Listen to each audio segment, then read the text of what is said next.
Good morning everybody. आज मैं एक नए टॉपिक के साथ आपके सामने प्रेजेंट हुआ हूँ। आज का पूरा मेरा जो वीडियो है वो स्पेशल पेरेंट्स के लिए है। पेरेंट्स का हमेशा से एक प्रॉब्लम रहा है अपने बच्चे के स्टडी को लेके, जिसका मैं आज आपको सॉल्यूशन दे रहा हूँ। मेरा 26 साल का एक्सपीरियंस ये कहता है कि बच्चे बहुत मेहनत करते हैं और पेरेंट्स केयर भी बहुत करते हैं, बट समहाउ उनको वो रिजल्ट नहीं मिल पाता, आउटपुट नहीं मिल पाता। तो उनकी वजह क्या है? तो मैं आपको कुछ सिस्टम दे रहा हूं। ये सिस्टम 5th स्टैंडर्ड के बच्चे के लिए भी है, 6th स्टैंडर्ड के बच्चे के लिए है, टिल 12th स्टैंडर्ड के बच्चे के लिए है। जब भी आप अपने बच्चे के लिए स्टडी प्लान करें तो किन किन बातों का ध्यान रखना चाहिए? मेरे हिसाब से 3 फैक्टर है। एक, आप अपने बच्चे की कैपेसिटी को मेजर करो, समझो और उसके अकॉर्डिंग प्लान करो।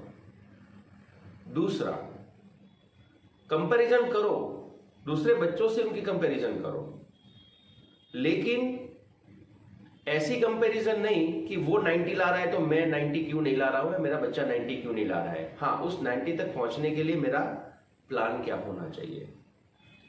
और तीसरा सबसे इंपॉर्टेंट है, आप कोई भी इंस्टीट्यूशंस को सिलेक्ट करते हो कोचिंग के लिए, या कोई भी स्कूल को सिलेक्ट करते हो अपने बच्चे के एडमिशन के लिए, तो किन बातों का ध्यान रखना चाहिए। सबसे पहले पॉइंट पे मैं आता हूं कि स्टडी प्लान, आपके बच्चे की कैपेसिटी को कैसे मेजर करना चाहिए। आपकी मार्कशीट में टोटल 7 सब्जेक्ट्स होते हैं, मैक्सिमम 7, मिनिमम 5 सब्जेक्ट अगर 12 साइंस का बच्चा है तो। आपको स्टडी करना चाहिए कि आपका बच्चा कौन से सब्जेक्ट में स्ट्रेंथ रखता है और कौन से सब्जेक्ट में वो वीक होता है। जब भी हम टाइम टेबल फ्रेम करें, जो स्ट्रेंथ सब्जेक्ट होता है, जो मजबूत सब्जेक्ट होता है, उनका जो टाइमिंग होता है वो कम होना चाहिए, और जो आपका वीक सब्जेक्ट है उसका टाइमिंग ज्यादा होना चाहिए। जनरली बच्चे क्या करते हैं, जो सब्जेक्ट उनको बहुत अच्छा लगता है उसके पीछे मैक्सिमम टाइम देते हैं, और जो सब्जेक्ट उनको कम पसंद आता है उसको कम टाइम देते हैं, जो बच्चे का लेवल डाउन करते हैं। दूसरा, study plan. Second point, parents को ये एक बार मेहनत करनी होती है।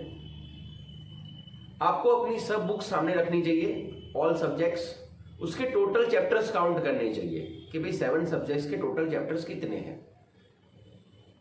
जितने भी चैप्टर टोटल है उसको डिवाइडेड बाय 2 करना चाहिए। से फॉर मैं आपको एग्जांपल देता हूं, 100 चैप्टर्स हैं तो 50-50 चैप्टर के 2 स्लॉट बने। टोटल ऑल सब्जेक्ट्स की बात कर रहा हूं, क्योंकि मिड टर्म एग्जाम आती है और एनुअल एग्जाम आती है, इसलिए हमको 2 पार्ट में डिवाइड करना चाहिए। और जब से आपका बच्चा स्टडी कर रहा है तब से लेके अक्टूबर और नवंबर से लेके मार्च कितने दिन आते हैं उन चैप्टर्स को तैयार करने में। से फॉर मुझे 70 डेज मिलते हैं या 80 डेज मिलते हैं 50 चैप्टर को तैयार करने के लिए। इसका मतलब ये हुआ कि पर चैप्टर मुझे मिनिमम 1 दिन तो मिल ही रहा है। अब आप सोचिए, क्या ऐसा कोई बच्चा है जो 1 दिन में 1 चैप्टर ना कर पाता हो? तो उसको रोज 1 चैप्टर बहुत अच्छी तरह से करना चाहिए। And third and the last point, हमने प्रिपरेशन कितनी अच्छी करी है उसका इवेल्युएशन होना बहुत जरूरी है। और इस इवेल्युएशन के लिए हमारा प्रॉब्लम क्या है पता है? हम हमेशा दूसरों पे डिपेंड रहते हैं। अगर आपका बच्चा संदीप पटेल ग्रुप में आता है तो भाई संदीप सर जब एग्जाम ले, उनका रिजल्ट दे, तब हम एनालिसिस करने के लिए बैठे। या हम किसी मोबाइल ऐप पे जाए, ऑनलाइन एग्जाम दे और उसके बाद उसका इवेल्युएशन करें। नहीं, ऐसा नहीं। आपको एक सेल्फ सेटिस्फेक्शन होगा अगर आपने अपने बच्चे के लिए खुद से एक इवेल्युएशन रेडी किया। आप बिजनेस पीपल हो तो आपके ऑफिस में काफी लोग काम करने वाले होते हैं, need 15 minute to 20 minute hardly.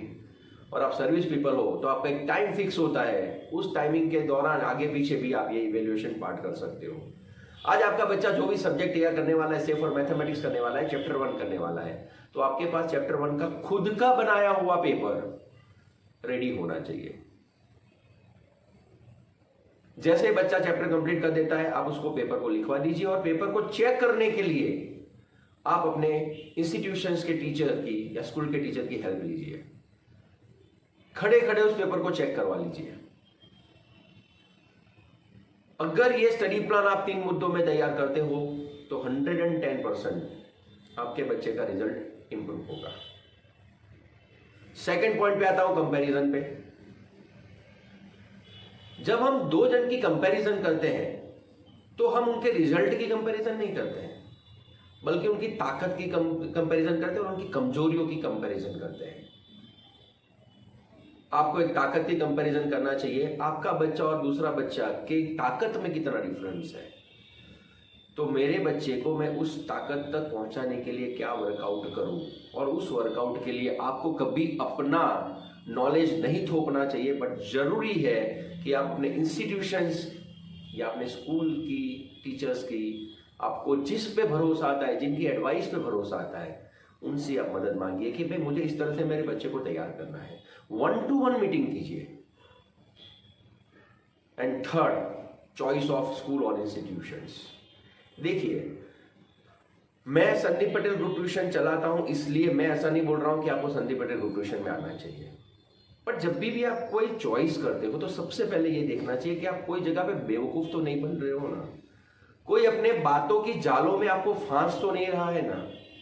क्या वो काउंसलिंग का पार्ट जो बोला जा रहा है वो हो रहा है कि नहीं हो रहा है? अगर नहीं हो रहा है तो वो चीज ध्यान में लाना बहुत जरूरी होती है। और मोस्ट इंपॉर्टेंट थिंग इज, जब भी आप कोई इंस्टीट्यूशंस का सिलेक्शन करते हो, रिजल्ट, उनके रिजल्ट की कंपैरिजन करना बहुत जरूरी है। मैंने बहुत देखा है कि पेरेंट्स प्रभावित हो जाते हैं। एक इंस्टीट्यूशन उनका ब्रोशर बताता है, देखो हमारा वहां ये रिजल्ट आया, वो रिजल्ट आया, बहुत प्रभावित हो जाते हैं। ये गलत है। ये रिजल्ट आया जरूर, लेकिन कितने बच्चों में से आया? आज मेरे वहां 1000 बच्चे पढ़ रहे हैं और मेरे वहां 2 बच्चे स्कॉलर हो रहे हैं, तो मेरा रिजल्ट एकदम वर्स्ट है। आपका रिजल्ट का इंस्टीट्यूशन का कंपैरिजन कैसे होना चाहिए? टॉपर्स का नहीं होना चाहिए। भाई मेरे वहां 500 बच्चे थे, 500 बच्चों की एवरेज 60% थी, तो ये 500 बच्चों की इस साल एवरेज कितनी हुई है? 70 हुई है। यस, इंस्टीट्यूशन अच्छा है।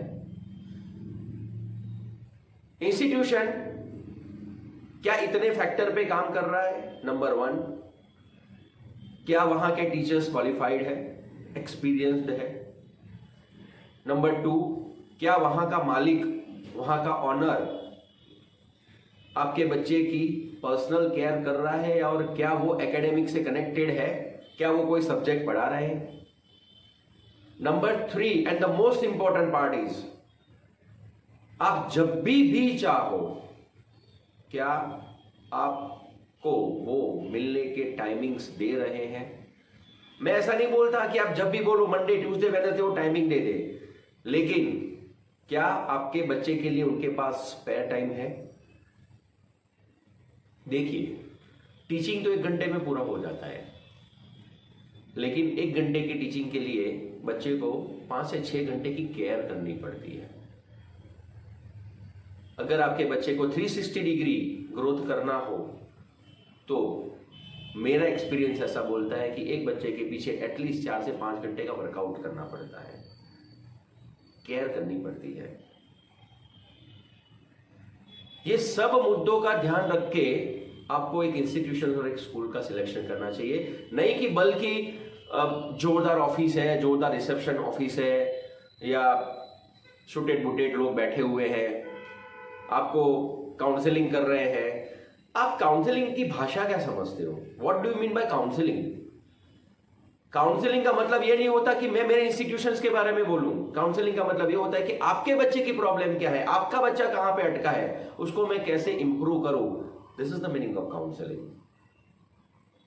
हम किसी डॉक्टर के पास जाए और डॉक्टर को डायबिटीज हो और आप एक मरीज बन के जाते हो, तो क्या डॉक्टर अपने डायबिटीज के बारे में बात करता है? नहीं, वो आपके डिसीज के बारे में बात करता है और तब भी उस डिसीज का सॉल्यूशन आता है। ये बहुत इंपॉर्टेंट पॉइंट है जो हर पेरेंट्स को समझना बहुत जरूरी है। आज मैंने आपको कुछ ऐसी बातें बताई है जो आपके और आपके बच्चे के लिए बहुत यूजफुल रहेगी। फिर भी अगर आपको कोई कंफ्यूजन है, मेरी एक बात बहुत ध्यान से समझ लेना कि मैं Sandeep Patel as a director of Sandeep Patel group tuition private limited में कभी भी कोई भी वीडियो मेरे वहां एडमिशन के लिए पोस्ट नहीं करता। मैं ये जो भी वीडियो पोस्ट कर रहा हूं एक अवेयरनेस, एक सोशल एक्टिविटीज की तरह मैं आपको पोस्ट करता हूं। मेरा कॉन्टैक्ट नंबर है 9978916112। आप कभी भी मुझे फोन कीजिए और बताइए कि सर मुझे सलाह लेनी है। मैं ना आपको अपना नाम पूछूंगा, ना मैं आपके स्टूडेंट का नाम पूछूंगा, ना आपके मैं सिटी का नाम पूछूंगा, मैं कुछ नहीं पूछूंगा। आपके बच्चे की प्रॉब्लम पूछूंगा और उसके सॉल्यूशन दे दूंगा। ना मैं आपका कॉन्टैक्ट नंबर पूछूंगा, ना मेरे वहां से आपके वहां कभी फोन भी आएगा। सी अभी एजुकेशन बहुत प्रोफेशनल हो गया है, कॉमर्शियल हो गया है, डेटा बिकते हैं।